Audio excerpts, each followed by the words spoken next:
How to buy Bitcoin on Cash App. Hey everybody, welcome back to the channel. In this video I will guide you on how you can buy Bitcoin on Cash App, so make sure to stick with me till the very end.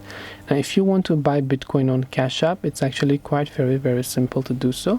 All you have to do is go ahead and launch Cash App. Make sure to log into your account and simply come to the Bitcoin tab and go to the Bitcoin tab from here.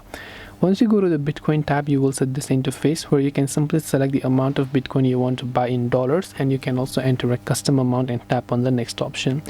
Now you can select standard one-time order or daily or weekly or every 2 weeks. I will select a one-time order. Then once done, you just have to confirm with your cash pin.